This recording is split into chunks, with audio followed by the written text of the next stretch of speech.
Are you also the kind of person who can understand someone's mood even if they don't say anything? Or have you ever felt like you're absorbing everyone's feelings in the room? If yes, then it's possible that you have Pisces rising, and this video is for you. People with Pisces rising are extremely intuitive, imaginative, and emotionally porous. They feel a lot, but can't always express it. These are the people who can read everyone's mood in a crowd, but can never fully understand their own mind. The world calls them dreamy or confused, but their confusion is often filled with the voices of others. Hello, you are watching Bhagia Meena, where we use astrology not just to predict the future, but to understand the human heart and mind. We talk about planets, but always in connection with your life. The ruler of Pisces Ascendant is Jupiter, knowledge, expansion, and faith. But here, another subtle planet is also active, Ketu, which represents illusion, spirituality, and escapism. That's why people with Pisces Ascendant often live in idealism. They believe relationships should be exactly the way they've imagined them. They want people to behave the way their heart desires, and if that doesn't happen, they quietly get hurt but don't express it. Their world is real, but not on the outside, it's inside, and their biggest challenge is expressing that inner world. In astrology, the 6th, 8th, and 12th houses are considered challenging places. These are where your sensitivity gets tested, and for emotional signs like Pisces rising, these houses often create situations where you either swim or sink. So, let's dive into these water-like emotions. Let's start by talking about the 6th house. This house represents daily responsibilities, struggles, and service. But for Pisces rising, Leo comes into this house, where ego and identity are very strong. On one hand, you have Pisces, which flows for everyone, and on the other, Leo, which wants to be seen and appreciated. This creates an emotional contradiction here. Am I a good person if I also give importance to myself? Like a girl who used to work at an NGO. She would run around for everyone, but when no one gave her credit, she would feel silently hurt.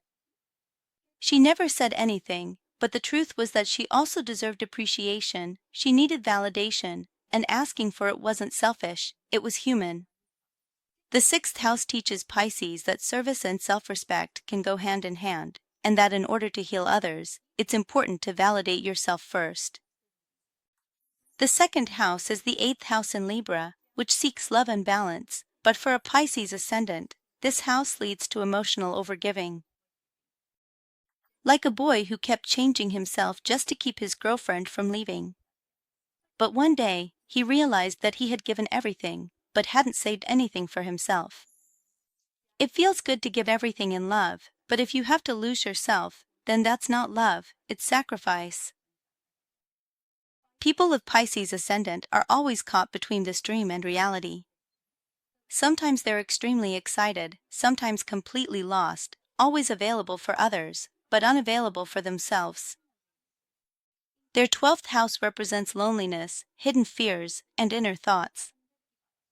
For Pisces ascendant, Gemini comes here, which is the house of intellect and thinking. Here, Mercury forces them to think a lot, but people with Pisces ascendant already feel so much that when the mind starts overthinking, the matters of the heart become even more confusing. If the position of the moon is also not favorable, a person doesn't even realize why they're crying. Like a boy who was a yoga teacher, after his mother's death, he kept saying that everything was fine, but in reality, nothing was fine inside. A few weeks later, he suddenly broke down crying in class because his body released what his mind was denying. The 12th house teaches Pisces ascendants that being alone is not peace unless it comes with connection. Cutting yourself off can become a spiritual illness. Now let's talk about some simple things or remedies you can do to make your life better. Ask yourself this question once a day: am I okay? You don't need a diary or long journaling. Just once a day, ask yourself on your phone or in the mirror, how am I feeling today? Maybe you won't get an answer, but you should get into the habit of asking the question. Slowly, your heart will start to answer. When things feel too heavy, just send a message to a friend saying, "I need to talk, can you listen?" And if the other person says yes, just go ahead and talk. Talking openly with someone close, not to make you cry, but to lighten your heart, will really help. People with Pisces Ascendant are very sensitive, and that's actually their greatest strength. But this strength will only work if you use it for yourself.